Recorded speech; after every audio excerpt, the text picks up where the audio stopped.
Sarah Martinez walked through the crowded grocery store, her movements fluid and controlled despite the chaos around her. Children ran between aisles while their parents called after them. Elderly customers slowly pushed their carts, and teenagers clustered near the magazine rack. To everyone else, she looked like just another suburban mom in her 30s, wearing jeans and a simple blue sweater, her dark hair pulled back in a practical ponytail. Nobody would have guessed that just 18 months ago, she had been crawling through the muddy terrain of Afghanistan, her rifle steady in her hands as she provided cover for her team's extraction. Nobody knew that the woman reaching for cereal on the top shelf had once held her breath for over 2 minutes underwater while disarming explosive devices. Sarah had worked hard to blend in, to become invisible in this new life she had chosen. The decision to leave the Navy SEALs hadn't been easy. After 8 years of service, including 3 deployments that she couldn't talk about even now, Sarah had reached a crossroads. The final mission had taken something from her, something she couldn't quite name. When she looked in the mirror, she still saw the warrior, but something in her eyes had changed. Her commanding officer had noticed it too. "Take some time, Martinez," he had said during their last conversation. "Figure out what you want your next chapter to look like." So she had moved to Millbrook, a quiet town in Colorado where her aunt lived. The mountains reminded her of the terrain she had trained in, but the peaceful valleys and friendly neighbors were a world away from the places she had served. She found work as a fitness instructor at the local community center, a job that kept her in shape while allowing her to help others without the life and death stakes she had grown accustomed to. Sarah had been living in Millbrook for 6 months when she first noticed Marcus Webb at the grocery store. He was tall, with kind brown eyes and a smile that seemed genuine. He worked as a high school history teacher and coached the wrestling team. Their first conversation happened in the produce section when he asked her opinion about which apples would be best for baking a pie for his elderly neighbor. "The Granny Smiths hold up better when cooked," she had told him, impressed that a single man would take the time to bake for someone else. "Thanks," he had replied. "I'm Marcus, by the way. I don't think I've seen you around town before." "Sarah, I moved here a few months ago from California." The lie came easily. She had practiced it until it felt natural. Their relationship developed slowly, carefully. Marcus was patient and respectful, never pushing for details about her past when she remained vague. She told him she had worked in security, which wasn't entirely untrue. He seemed content to focus on who she was now rather than dwelling on what had come before. Sarah found herself genuinely caring about Marcus in a way that surprised her. After years of keeping people at arm's length for operational security, she was learning how to let someone in. They would take long walks through the mountain trails, and he would tell her about his students and his plans to take them on a field trip to the Civil War battlefields in the spring. She would listen and find herself imagining a future where such simple pleasures could be enough. The community center where Sarah worked had become a second home to her. She taught morning fitness classes for stay-at-home parents and evening self-defense courses for anyone interested.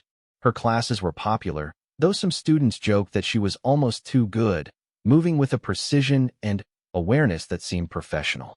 "Did you train in martial arts before this?" asked Jenny, one of her regular students, after a particularly intense self-defense session. "I picked up a few things here and there," Sarah replied, toweling off the sweat. Practice makes perfect. She had learned to deflect such questions without lying outright. The truth was that her muscle memory was so ingrained that she had to consciously hold back during demonstrations. When she showed someone how to break free from a grab, she had to remember that civilians couldn't generate the same force she couldn't transition between movements with the lethal efficiency that had been drilled into her. The hardest part of her new life wasn't the physical adjustment, but the mental one. Sarah still woke up some mornings reaching for weapons that weren't there, still found herself automatically cataloging exits and potential threats when she entered a new space. The hypervigilance that had kept her alive overseas felt overwhelming in a place where the biggest danger was usually someone driving too fast through the school zone. She had started seeing Dr. Patricia Reeves, a therapist who specialized in helping veterans transition to civilian life. Dr. Reeves had been recommended by the VA hospital in Denver, though Sarah had to drive 2 hours each way for appointments to ensure nobody in Millbrook knew about them. "It's normal to feel disconnected," Dr. Reeves had explained during one of their early sessions. You've spent years operating at a heightened state of awareness. Your brain doesn't just switch that off because you're no longer in active duty. But I wanted to switch off, Sarah had replied. I want to be normal. What does normal look like to you? Sarah had thought about Marcus, about the way he could sit peacefully in a restaurant without positioning himself to watch all the entrances, about how he slept soundly through the night without jerking awake at every small sound. I want to be present in my own life instead of always being ready for the next threat. Dr. Reeves had given her exercises to practice mindfulness, ways to ground herself in the current moment instead of staying in a constant state of tactical awareness. Some days were better than others. Sarah found that physical exercise helped, especially when she could push herself to exhaustion in a way that reminded her body it was safe now. Her relationship with Marcus continued to deepen over the following months. He introduced her to his friends, other teachers, and local business owners who welcomed her into their circle with the easy friendliness of small-town people. Sarah found herself genuinely enjoying game nights and barbecues, social situations that would have felt impossible just a year before. Marcus's parents visited for his birthday, and Sarah was nervous about meeting them. She needn't have worried. They were warm, interested people who asked about her work at the community center and her adjustment to mountain living. His mother, Carol, pulled Sarah aside before they left. I haven't seen Marcus this happy in years, she said quietly. Whatever you're doing, keep doing it. The comment stayed with Sarah long after they left. She realized that somewhere along the way, she had stopped thinking of her life in Millbrook as temporary. This wasn't just a place to heal and figure out her next move anymore. This had become home. But even as she settled deeper into her civilian identity, Sarah couldn't completely shake the habits that had been essential to her survival. She still noticed things others didn't, still found herself subconsciously assessing people and situations for potential threats. These instincts felt less overwhelming now, but they never fully disappeared. One evening in late autumn, Sarah and Marcus were walking back from dinner at the town's only upscale restaurant when they passed an alley behind the Main Street shops. Sarah's peripheral vision caught movement that didn't belong, and, without thinking, she pulled Marcus closer to her side while angling her body to shield him.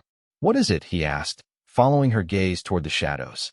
A stray cat emerged from behind a dumpster, and Sarah forced herself to relax. Nothing. I thought I saw something, but it was just a cat. Marcus squeezed her hand. You're always so aware of everything around us. I feel like I could walk through life with my eyes closed when I'm with you. He meant it as a compliment, but Sarah felt a familiar pang of anxiety. How much of her true nature was visible to him? How much could she continue to hide before her carefully constructed civilian identity began to crack? That night, lying in bed in her small apartment, Sarah stared at the ceiling and wondered if she was being fair to Marcus. He was falling in love with a version of her that wasn't complete, wasn't entirely real. She cared about him deeply, but she had built their relationship on omissions and half-truths. Her phone buzzed with a text message, and Sarah reached for it automatically, then froze when she saw the sender's name. Commander Rodriguez had been her last commanding officer, and they hadn't spoken since her discharge papers were finalized. Need to talk. Can you call when secure? Sarah's heart rate increased as old reflexes kicked in. In her previous life, a message like that could mean anything from a routine check-in to an urgent recall to active duty. She looked at the clock. It was past midnight, but she knew Rodriguez wouldn't contact her unless it was important. She got out of bed and walked to her kitchen window, checking the street below out of habit before dialing the number. Martinez, Rodriguez's familiar voice answered immediately. Sir, I got your message. I need to ask you something, and I need you to think carefully before you answer. Have you noticed anyone unusual in your area recently?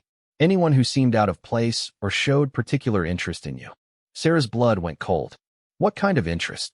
The kind that suggests someone might know more about your background than they should. We've had some intelligence suggesting that certain individuals from your last deployment might be active again. I can't give you details over this line, but I need you to be extra careful. How careful? Trust your instincts. If anything feels wrong, anything at all, you call me immediately. And Martinez? It might be time to consider whether your current situation is sustainable. After she hung up, Sarah stood in her dark kitchen for a long time, looking out at the quiet street where nothing moved except the occasional car. She thought about Marcus sleeping peacefully in his house across town, about her students at the community center, about the life she had worked so hard to build. For the first time since moving to Millbrook, Sarah Martinez allowed herself to consider the possibility that her past might not be as buried as she had hoped. The next few weeks passed without incident, but Sarah found herself slipping back into old patterns of hypervigilance. She varied her routes to work, checked her mirrors more frequently while driving, and started paying closer attention to the people around her. The peaceful bubble of her civilian life felt more fragile now, and she hated how quickly her military instincts had resurged. Marcus noticed the change in her behavior, though he couldn't pinpoint exactly what was different. "You seem tense lately," he said one evening as they sat on his couch watching a movie. "Is everything okay at work?" Sarah forced herself to relax her shoulders. "Just tired. The holiday fitness rush is keeping me busier than usual." It wasn't entirely a lie. The community center was indeed busier as people tried to get in shape before holiday parties and family gatherings.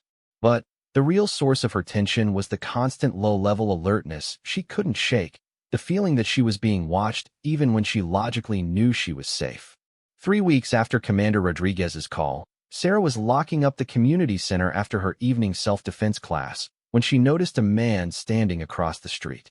He was ordinary-looking, middle-aged with graying hair, but something about his posture triggered her internal alarms. He was trying too hard to look casual, and his eyes were focused on the building rather than the street. Sarah finished locking the door and walked to her car, using the reflection in the windows to keep track of the man's position. He didn't follow her, but she saw him pull out a phone as she drove away. Her hands tightened on the steering wheel as she realized that Rodriguez's warning might have been more than just a precaution. Instead of going straight home, Sarah took a circuitous route through town, checking to see if anyone was following her. When she was satisfied that she was alone, she pulled into the parking lot of a 24-hour diner on the outskirts of town and called Rodriguez from her car. "I think you were right to be concerned," she said without preamble when he answered. "Tell me." Sarah described the man and his behavior. Rodriguez listened without interrupting, then asked her to describe every detail she could remember about his appearance and positioning. "I'm going to send someone to check it out," he said finally. "In the meantime, I need you to consider leaving town for a while. I can't just disappear. I have a life here now. I know this is hard, Martinez, but if someone has located you, your presence puts everyone around you at risk. Think about the people you care about." Sarah closed her eyes, thinking about Marcus, about her students, about the quiet life she had built brick by brick over the past months. "Give me 48 hours, she said. "If your people confirm there's a threat, I'll consider my options." After hanging up, Sarah sat in the diner parking lot and tried to process what this might mean. She had been naive to think her past could never catch up with her. The mission that had ended her military career had involved taking down an international arms trafficking network, and several key players had escaped capture. If they had discovered her identity and location, they would want revenge. Sarah drove home through the quiet streets of Millbrook, looking at the town with new eyes. Every corner could hide an ambush. Every parked car could contain hostile surveillance. The peaceful mountain community that had offered her refuge now felt like a trap. She didn't sleep well that night. Every sound outside her apartment made her reach for weapons that weren't there. By morning, she had made a decision that felt like tearing her heart out. Sarah called in sick to work and spent the day making preparations she hoped she would never need. She had maintained a go-bag since moving to Millbrook, a habit she couldn't break even in civilian life. Now she updated it with supplies and checked the condition of equipment she had hoped to never use again. Hidden in a hollowed-out space behind her bedroom closet was a lockbox containing items from her previous life. Sarah hadn't opened it since moving to town, but now she retrieved the contents with practiced efficiency. A Sig Sauer P226 pistol, 2 extra magazines, a tactical knife, emergency cash, and identification documents for 3 different aliases. Holding the familiar weight of the pistol brought back a flood of memories Sarah had worked hard to suppress. The last time she had fired this weapon, it had been to save the life of a teammate during an extraction that went wrong. The memory of that day still haunted her dreams sometimes. Sarah was field stripping the pistol for cleaning when her doorbell rang. She froze, then quickly secured the weapon and moved to the window. Through the curtains, she could see Marcus standing on her front step, holding a bag from the local bakery. "Sarah," he called out, "I brought you some soup from Miller's. Thought it might help if you're not feeling well." Sarah's heart ached as she looked at him. Marcus represented everything good about the life she had built, everything she might have to give up. She opened the door, trying to keep her expression normal. "That's sweet of you," she said, accepting the bag. "You didn't need to come by. I wanted to see how you were doing. You seemed really off last night." Marcus stepped inside, and Sarah had to resist the urge to hustle him back out. Having him here, while she was preparing for potential danger, felt like exposing him to unnecessary risk. "I'm feeling a bit better," she said. "Just needed some rest." Marcus studied her face with the attention of someone who cared deeply about her well-being. "Sarah, I know we haven't been together very long, but I can tell when something is really bothering you. This isn't about being tired or sick." Sarah looked into his honest brown eyes and felt the weight of all the lies she had told him, all the truths she had hidden. For a moment, she considered telling him everything. But the training kicked in, the lessons about operational security and protecting civilians. "Sometimes the past catches up with you in ways you don't expect," she said carefully. "I might need to go away for a while." "What do you mean, go away? Like a vacation?" "More like, I might need to leave town, possibly for a long time." Marcus set down the bag and turned to face her fully. "Sarah, you're scaring me. What's going on? Are you in some kind of trouble?" Before Sarah could answer, her phone rang. The caller ID showed Rodriguez's number. "I need to take this," she said, stepping into the kitchen. "Martinez, we've confirmed your suspicions. The man you saw has been identified as a known associate of Viktor Kozlov, one of the arms dealers from your last operation. Our intelligence suggests he's not alone." Sarah's stomach dropped. Kozlov had sworn revenge against her entire team after they disrupted his operation and killed his brother in the resulting firefight. "How many?" she asked quietly. "At least 3, possibly more. They've been in the area for several days, which means they've had time to study your routine and plan their approach. You need to leave immediately." "Understood. Martinez, be careful. These aren't amateurs, and they have nothing to lose." Sarah hung up and returned to the living room to find Marcus looking confused and worried. "Who was that?" he asked. Sarah realized that her conversation, while brief, had probably sounded ominous to someone who didn't understand the context. "Marcus, I need you to listen to me very carefully," she said, moving closer to him. "I need you to go home, pack a bag, and go visit your parents for a few days. Don't ask questions, just do it." "What? Sarah, what are you talking about? You're not making any sense. I can't explain everything right now, but there are some dangerous people looking for me. Being around me puts you at risk." Marcus stared at her. "Dangerous people? Sarah, what kind of life were you living before you came here?" Before she could answer, Sarah heard a sound that made her blood freeze. It was barely audible, just the soft scrape of a footstep on her apartment building's fire escape. To most people, it would have been unnoticeable, but Sarah's trained ears picked it up immediately. "Get behind the kitchen counter," she said urgently, her voice taking on a command tone Marcus had never heard before. "What? Now, Marcus. Move."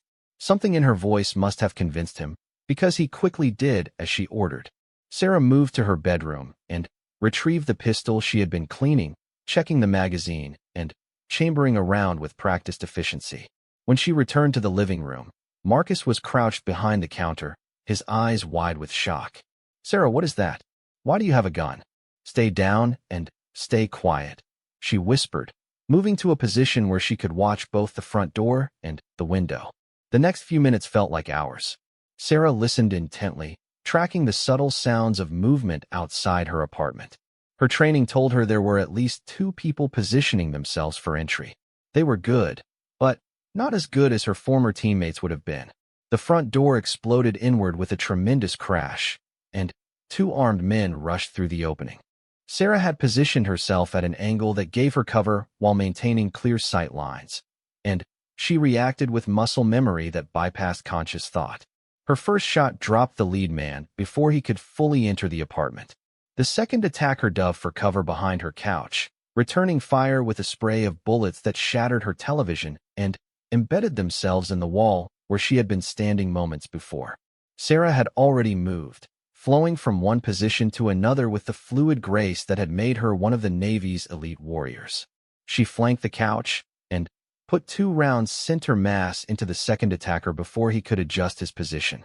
The entire engagement lasted less than 30 seconds. When the shooting stopped, Sarah's apartment was filled with the acrid smell of gunpowder and the ringing echoes of gunfire. She kept her weapon trained on the downed men while scanning for additional threats. "Sarah?" Marcus's voice was barely a whisper.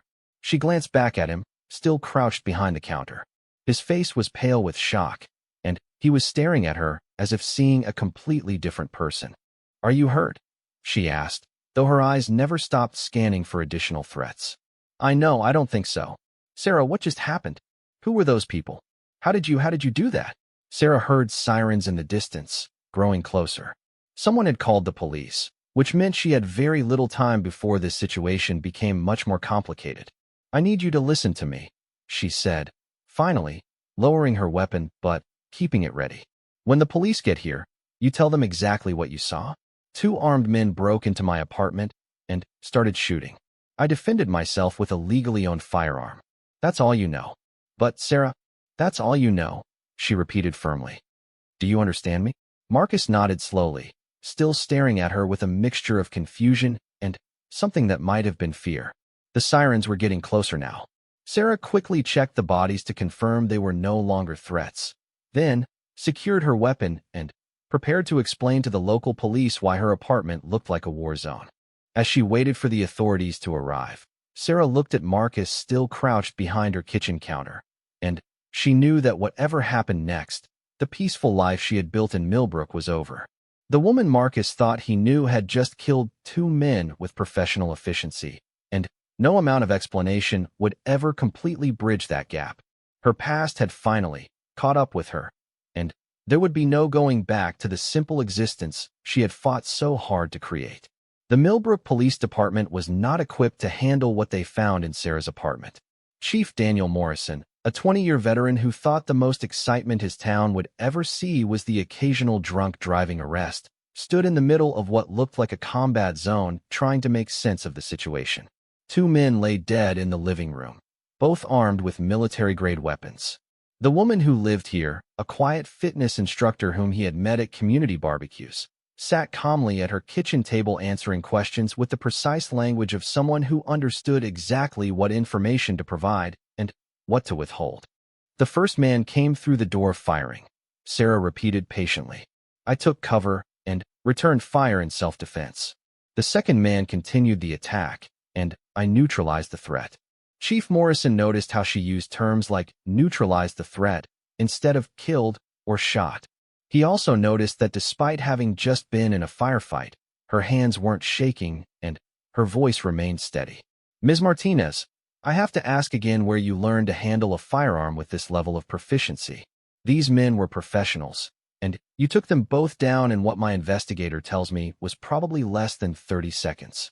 Sarah glanced toward Marcus, who was sitting on her couch wrapped in a blanket, still looking shell-shocked. "I received firearms training during my time in security work. Self-defense was part of the job requirements." It was true, as far as it went. Marcus had already given his statement, describing exactly what he had witnessed without any additional context. Sarah could see the questions in his eyes, but he had followed her instructions. The situation became more complicated when 2 federal agents arrived 4 hours later. Special Agent Lisa Chun and her partner showed their credentials to Chief Morrison and requested a private conference. Sarah wasn't surprised to see them. She had been expecting federal involvement since the moment she pulled the trigger. "Ms. Martinez," Agent Chun said after the local police had stepped outside, "I think we need to discuss your background in more detail." "I think you already know my background," Sarah replied. "The question is how much you're planning to share with the local authorities." Agent Chun smiled thinly. "That depends entirely on how cooperative you're willing to be. We have reason to believe the men who attacked you tonight were advanced scouts for a larger operation. Viktor Kozlov has put a significant bounty on your head, and he has the resources to keep sending people until one of them succeeds." Sarah had suspected as much. Kozlov was wealthy, connected, and patient. He would keep coming for her and her former teammates until he felt his brother's death had been avenged. "What do you want from me?" she asked. "We want you to help us finish what your team started. Kozlov has rebuilt his operation and expanded it. He's become an even bigger threat than he was before. We need someone who understands his methods and has a personal stake in taking him down." "I'm retired. Are you? Because from where I'm sitting, it looks like you're very much still in the fight. The only question is whether you're going to be reactive or proactive." Sarah looked through the kitchen window at Marcus, who was standing in the front yard talking to Chief Morrison. Even from a distance, she could see the confusion and hurt in his body language. "I need to take care of some things first," she said finally. "Time isn't a luxury we have. Our intelligence suggests Kozlov is planning something big and soon. If you're going to help us, we need to move quickly. Give me until tomorrow morning." Agent Chen nodded. "We'll be in touch." After the federal agents left and the local police finished processing the scene, Sarah found herself alone with Marcus in her destroyed apartment. The silence stretched between them, filled with unspoken questions and the lingering smell of gunpowder. "So," Marcus said finally, "security work." Sarah sat down on the couch beside him, careful not to sit too close. She could feel the distance between them even though they were only inches apart. "Marcus, I know this is a lot to process." "A lot to process." His voice was quiet, but she could hear the emotional storm underneath. "Sarah, I watched you kill 2 men tonight. You moved like someone who's done that before. Multiple times." Sarah nodded. She owed him as much truth as she could safely provide. "I served in the military for 8 years. Special operations. The people who came here tonight were connected to one of our missions overseas. I thought that part of my life was behind me, but apparently it's not." Marcus stared at her. "Special operations? You mean like the kind of operations where you can't talk about what you did or where you did it?" "Yes. And you never thought to mention this when we started dating?" Sarah felt the accusation in his voice, and she couldn't blame him for it. "I wanted to leave that life behind. I thought if I never talked about it, if I built something completely new, I could just be Sarah, the fitness instructor who teaches self-defense classes and goes to community potlucks. But that's not who you really are, is it?" The question hung in the air between them. Sarah realized she didn't have a good answer because she wasn't sure herself anymore. "I don't know," she admitted. "For the past year, I've been trying to figure out who I am when I'm not a soldier. Tonight, when those men came through my door, I didn't have to think about what to do. The training just took over." Marcus was quiet for a long time, processing this information. When he finally spoke, his voice was different, more distant. "The woman I fell in love with, was she real? Or was she just a character you were playing?" The question cut deeper than Sarah had expected. "She was real. My feelings for you, the happiness I found here, the peace I felt when we were together, all of that was real. The only thing that wasn't real was the idea that I could escape my past permanently. What happens now?"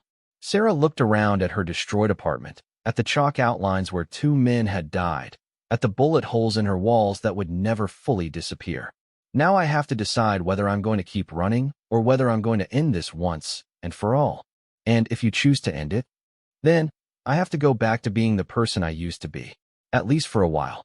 Marcus stood up and walked to the window, looking out at the quiet street where police tape still fluttered in the mountain breeze. "I need some time to think about all this," he said without turning around. Sarah's heart sank, but she had expected this reaction. "I understand. Do you? Because I don't think you do." He turned to face her, and she could see tears in his eyes. "I love you, Sarah. I love the woman who makes terrible jokes during movies and gets excited about hiking trails and teaches kids how to defend themselves. But I don't know who that woman is anymore. She's the same person she always was. She just has more history than you knew about." "More history?" "Sarah, you're trained to kill people. You did it tonight like it was as natural as breathing. How is that the same person?" Sarah didn't have an answer for that, because she was struggling with the same question. The ease with which she had fallen back into combat mode had surprised even her. Marcus gathered his jacket and headed toward the door. "I'm going to stay with my parents for a few days. I need to process this, and I need to figure out if I can love someone whose past I don't understand." After he left, Sarah sat alone in her damaged apartment and tried to reconcile the different versions of herself that seemed to be at war inside her head. For months, she had been Sarah Martinez, fitness instructor and small-town girlfriend. Tonight, she had been Petty Officer Sarah Martinez, Navy SEAL, lethal and efficient. The truth was that both versions were real, and she was tired of pretending otherwise. Sarah called Agent Chen's number. "I'm in," she said when the agent answered. "But I have conditions. Let's hear them. When this is over, when Kozlov and his organization are finished, I want guarantees that my identity and location will be protected. I want to be able to come back to the life I built here. I can't promise that the life you built here will still be available when you get back." Sarah looked toward the door where Marcus had left, and she felt the truth of those words settle in her chest. "I know," she said quietly, "but I have to try." 3 days later, Sarah stood in her empty apartment with a single duffel bag, looking around at the place that had been home for almost a year. The bullet holes had been patched and painted over, but she could still see them. The furniture had been replaced, but the memories remained. Marcus had called her the previous evening. "I've been thinking about what you said," he began, and Sarah's heart had leaped with hope. "About loving the woman who teaches kids self-defense and gets excited about hiking trails." Yes. The thing is, that woman also killed 2 men without hesitation. She also lied to me for months about who she really was. And now she's leaving again to do things she can't talk about with people I'll never meet. Marcus, I do love that woman, Sarah. All of her, including the parts that terrify me. But I can't be in love with someone who disappears when her past calls. I need someone who's committed to building a future, not someone who's always ready to abandon it. Sarah had wanted to argue, to promise that she would come back, and they could make it work. But she realized that she couldn't make that promise honestly. The truth was that when Agent Chen called, she had answered without hesitation. When the choice came between her quiet civilian life and finishing a mission, she had chosen the mission. Now, standing in her empty apartment, Sarah understood something about herself that she had been avoiding. She wasn't just a former Navy SEAL who was trying to be a civilian. She was someone who would always answer the call when it came, someone who couldn't turn away when people needed her skills to stop dangerous threats. That realization was both liberating and heartbreaking. Sarah picked up her duffel bag and walked toward the door, then stopped and looked back one more time. On the kitchen counter, she left an envelope addressed to Marcus. Inside was a letter explaining everything she could legally tell him about who she was and what she had done. She also left the spare key to her apartment and a note giving him permission to keep any of her belongings he wanted. At the bottom of the letter, she had written, "You deserve to know the truth from the beginning, and I'm sorry I couldn't give that to you. You were right that the woman you loved was real. The mistake I made was thinking she could exist without the rest of me. I hope someday you can understand why I have to go finish this." Sarah locked the door behind her and walked down the steps to where Agent Chen was waiting in an unmarked sedan. "Ready?" the agent asked as Sarah got into the passenger seat. Sarah looked up at the windows of her former apartment, then toward the direction of Marcus's house, then at the mountains that had provided such peace during her time in Millbrook. "Ready," she said. As they drove out of town, Sarah Martinez allowed herself to feel the full weight of what she was leaving behind. But she also felt something else, something she hadn't expected. Relief. For the first time in a year, she wasn't pretending to be someone else. She wasn't hiding fundamental parts of herself or carefully editing her responses to avoid revealing too much. She was going back to being a warrior, and despite everything it had cost her, that felt like coming home. The mission ahead would be dangerous, possibly fatal. Viktor Kozlov had resources, allies, and a burning need for revenge. But Sarah had something he didn't expect. She had learned how to care deeply about protecting people, about building something worth defending. The quiet fitness instructor who had taught self-defense classes in a small mountain town hadn't been a disguise or a temporary identity. She had been a new aspect of the same person who could clear a room of armed hostiles in 30 seconds. Both women were Sarah Martinez, and both had something valuable to contribute to the fight ahead. As the mountains of Millbrook disappeared in the rearview mirror, Sarah began planning how she would use everything she had learned about building a peaceful life to help her tear down the organization that threatened it. The mission wasn't just about revenge anymore. It was about earning the right to come home again, to the place and the people who had taught her what she was really fighting for. One gun, one mistake. But, perhaps, if she was very careful and very lucky, not one life lost forever.